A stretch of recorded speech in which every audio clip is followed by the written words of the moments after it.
Kantara chapter 1 movie ఎలా అనిపించింది sir?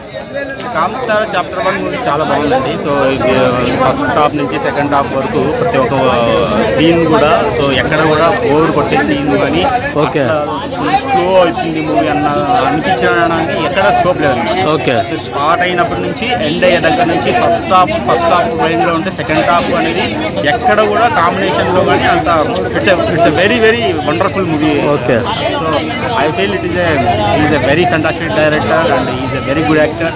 So చాలా గెటప్స్ ఉన్నాయి కదా, ట్రైబల్స్ ఉన్నాయి, తర్వాత రాక్షసులు ఉన్నారు, ఇలా రాజులు ఉన్నారు. ఎలా అనిపించింది ఆ ఎపిసోడ్లు చూస్తూ ఉంటే మీకు? ఆయన పెట్టిన లింక్స్ కానీ ఒక రాజుల దగ్గర నుంచి ఒక ఈ ట్రైబల్స్ వీళ్ళందరినీ కూడా ఆ లింక్ చేసే విధానము ప్రతి ఒక్క లాజిక్స్ అన్ని కూడా చాలా చాలా అల్టిమేట్గా అనిపించింది. సో మనం క్లైమాక్స్ వరకు కూడా ఏది కూడా మనం గెస్ట్ చేయలేనంత ట్విస్టులు పెట్టారు. హీరోయిన్ దగ్గర నుంచి హీరోయిన్ వాళ్ళ brother ultimate movie. First half కి ఆల్రెడీ కాంతారా వాళ్ళ ఫాదర్ ఎలా అనేది చూపించారు, దానికి కరెక్ట్ ఇచ్చారు ఈ స్టోరీకి. లింకప్ కాంతారా సపరేట్ అండి, ఇది సపరేట్, అసలు దానికి సంబంధం లేదు.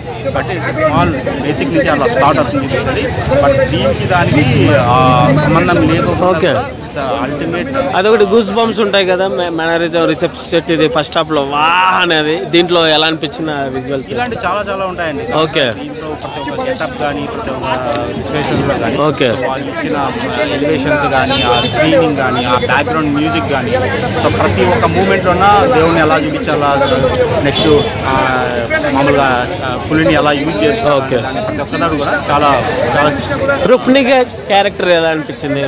హీరోయిన్ చెప్పాలంటే చాలా అల్టిమేట్ అండి. సో వాళ్ళ రోల్ యాక్చువల్గా చెప్పాలంటే దీనిలో చాలా చాలా డిఫరెంట్గా వస్తుంది.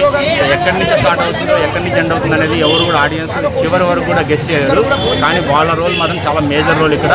సో వాళ్ళ రాజుల దగ్గర నుంచి ఆమెకి ఇచ్చిన రోల్ మాత్రం వెరీ అల్టిమేట్. సో ప్రతి ఒక్కటి చాలా బాగుంది. ప్లస్ అనేది ప్రతి ఒక్కటి ప్లస్ అండి, మైనస్ అనేది వెరీ వెరీ లెస్. అంటే మైనస్ అంటే నేను మైనస్